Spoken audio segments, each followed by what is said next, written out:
Can Netanyahu end this rally? Today we'll break it down for you. There is a lot going on that may start to dictate where markets is going. I do want to thank our sponsor today, and that is BTCC, where you guys can get into all sorts of trading, including copy trading. So set up your account over there. You get a 10% bonus on your first time deposit. Very easy to set up. Another thing too is you do get a discount on your trades as well, just by using our link. So use that. Get started out there, especially as the market starts this volatility phase, so some opportunities to get into it. Let's go over to a few points I want to lead off with. This is the Kobeisi letter talking really about the oil pricing. And as we know, oil and energy are a dictator to how we are going to see inflation manifest here in the United States. And as you can see, U.S. oil prices now nearing 103 a barrel, and it's continuing to pledge up too, up 12%. Just in the last 24 hours, the deputy foreign minister announced that Iran was on the verge of responding to the ceasefire violations. That, of course, set this all moving up, and you can kind of see the chart just getting crazy as we go back into triple digits on oil and energy going forward. BRICS, of course, hits on this. Abu Dhabi National Oil Company says 230 oil tankers are now loaded and ready, but unfortunately, the Strait of Hormuz is still closed. That is the issue that is the strangle point that Iran is pretty much in control of at this point, and it starts to really break down into two areas. One area is how Trump is going to deal with the economic fallout from this, because this is affecting a lot of other countries. And number two is what incremental things does he have control over that helps get this war stopped? And I think one of the biggest ones is, of course, the 800-pound gorilla, and that is Netanyahu and Israel. Netanyahu announced that Israel will begin direct negotiations with Lebanon to try to disarm Hezbollah. This, of course, after yesterday's bombing of just absolute carnage. And this is the thing that I'm talking about. It is almost like the tail wagging the dog here. And this is the example that I think we are faced with right now, where Netanyahu is leading Trump into this. And is Trump just falling for this? I want to go to a quick clip because this shows you exactly where they are, meaning Israel. Take a look. And Israel is stronger than ever. This is the bottom line of this campaign up until now. Let me say, there are still additional objectives for us to achieve, and we will achieve them either by agreement or by resumption of the fighting. We are ready to resume the fighting at any moment. Our finger is on the trigger. As you know, 2-week ceasefire has been announced between the U.S. and Iran. No, we were not surprised in the last moment, and I want to emphasize, this is not the end of the war. This is a step in order to achieve all the objectives. All right, so still very resident in how they're going to be playing out this in terms of defending Israel, and I think the issue really boils down to how much control do they have over the president. Because remember, guys, all of this flows into markets. It flows into the cost of energy. That, of course, hits inflation. Inflation hits the U.S., and that hits asset prices, which is what we watch about quite a bit here. This was a big surprise to me. This came from Max Blumenthal in the New York Times reporting that Netanyahu and Mossad were running a White House Situation Room in February to essentially push Trump into this. And it goes into all things, including that Trump sat down, instead of at the head of a table, almost in a presentation-like scenario where he was just like another participant in this presentation that was going on. This absolutely blew me away, is that this kind of shows the power that we are seeing right now around what Israel has and AIPAC in general has over this administration, and I think all of D.C. in general. It's not just this administration. We are talking about pretty much all of D.C. The other thing that plays into this is, where are we heading if Netanyahu is actually doing this accusation, which is trying to sabotage the ceasefire? I mean, if you look at it, you would almost assume that, because the ceasefire was underway, Lebanon was thrown in to that ceasefire requirement, and of course, Israel was bombing in Lebanon. So this, of course, continues to push forward. Now, one thing that this does do that's kind of interesting to me is it starts to separate the right. Now, this is something that we have already seen happening in the podcast wars. Tucker came out finally, and I think positioned against Trump because of this. You've already seen quite a few people that were for Trump that have gone against him. Megyn Kelly is one of them that had been holding strong, but listen to what she had to say. And so what led Trump, at 79 years old, to sit in there in that Situation Room when Bibi Netanyahu was seated as an equal? Yeah. Trump didn't even sit at the head of the table. Trump sat at the side of the table, and Bibi was across from him as an equal in the American Situation Room.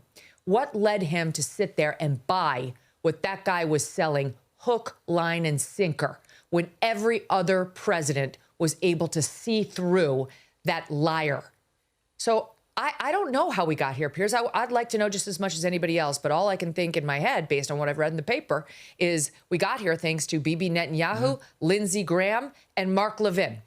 And ultimately President Trump. That's not to take agency away from the president, who was bamboozled. I don't know why. He was too weak to say no. He was too gullible to see through the lies. One way or another, he allowed himself to be pushed into this insane conflict. All right, so I don't necessarily think that it's necessarily Trump that's doing that, because I think his circle of trusted advisors is who he's really depending on. Those, though, I feel are the ones that are being got to, whether that is from Mossad, Israel, whoever it may be, that is influencing that group who does have the ear of the president. And I think those are the ones he trusts. And of course, he does get a certain amount of input from all global leaders, but he also takes that right back to that circle. And I think this is the thing that we're dealing with. So where does this all play out into digital assets? Well, one, of course, we have already seen Iran accepting Bitcoin and other crypto assets in the Strait. And I think this exposes a much broader opportunity, and when I say opportunity, to play against the petrodollar. I want to play a clip that is Jim Rickards talking about this. Take a look. It was reported in the Financial Times that Iran is charging this toll to pass through the Straits of Hormuz. And again, I would say that tells me that Iran is in charge of the Strait of Hormuz. The idea that, where's the U.S. toll collector? Trump talked about it, but that doesn't exist. Now, Iran is, first they said $2 million per vessel. The latest version is $1 per barrel of oil. Just calculate, it's not hard to do. But that they would take it in the cryptocurrency equivalent. Now, they didn't say which cryptocurrency. A lot of people just assume Bitcoin.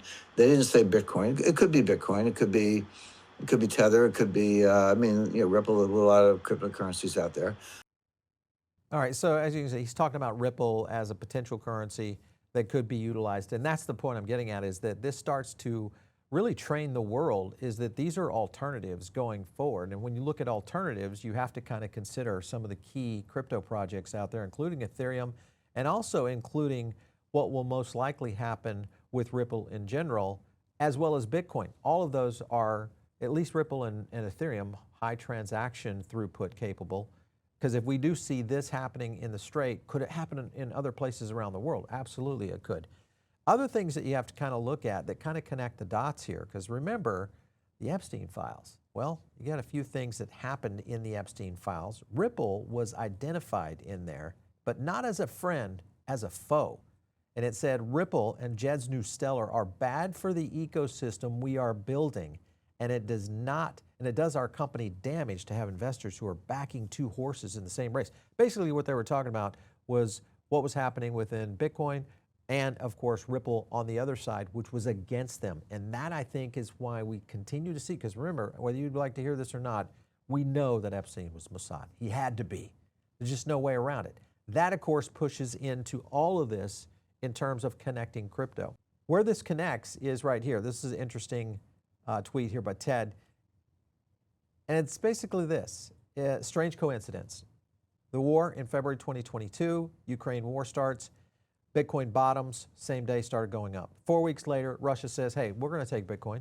We'll do that. Sound familiar? And then markets go euphoric. And then, of course, Bitcoin goes up above 48K. Soon, Bitcoin peaks and then dumps 50% of new market. That's all possible right now.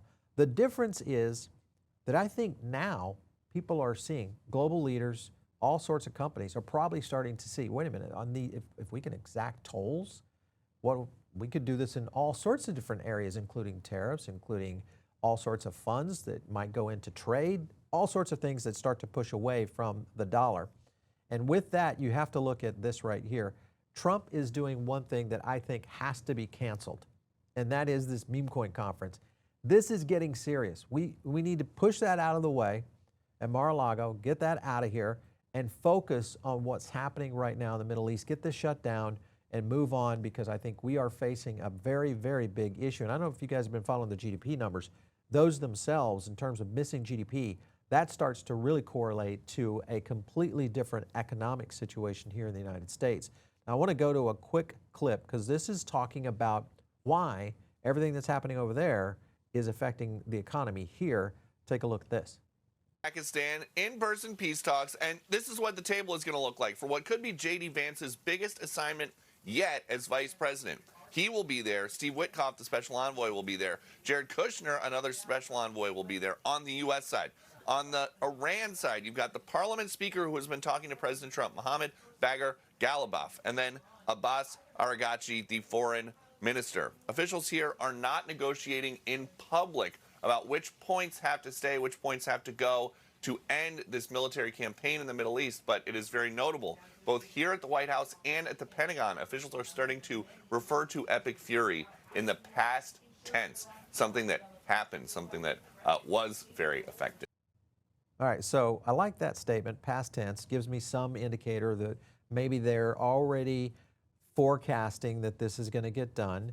There's an interesting statement here on Polymarket talking about Iran versus Israel and the U.S. conflict ending by a certain date. And if you look at the April 15th numbers, let me zoom in on that for you guys.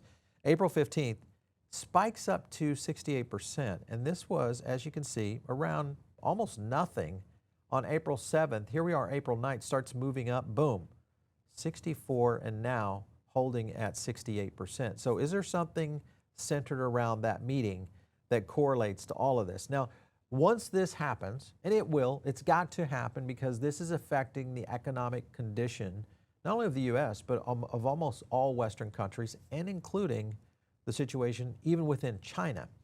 Really what you have to look at is, when does the bottom come in, and what happens then? Here's Tom Lee. Take a look. Now what for these markets? I think the bottom's in, Scott, because last week was a period where the war was getting worse and oil was going up, but stocks weren't going down. So that's a good precondition.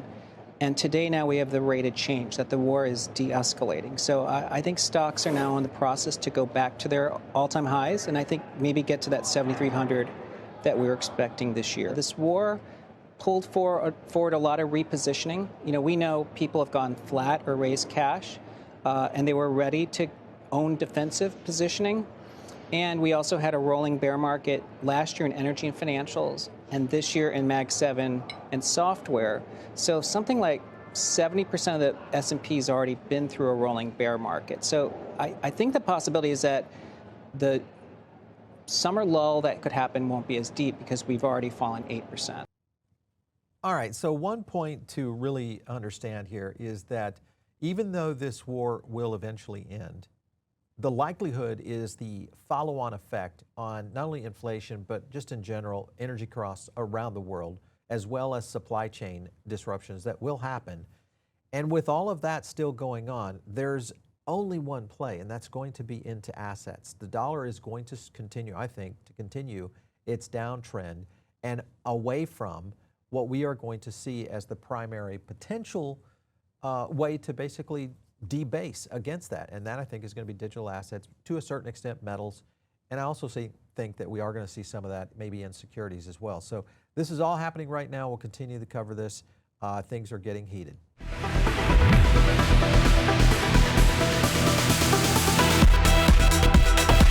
If you like this video, hit like and subscribe, drop a comment down below, and also join our free private member group.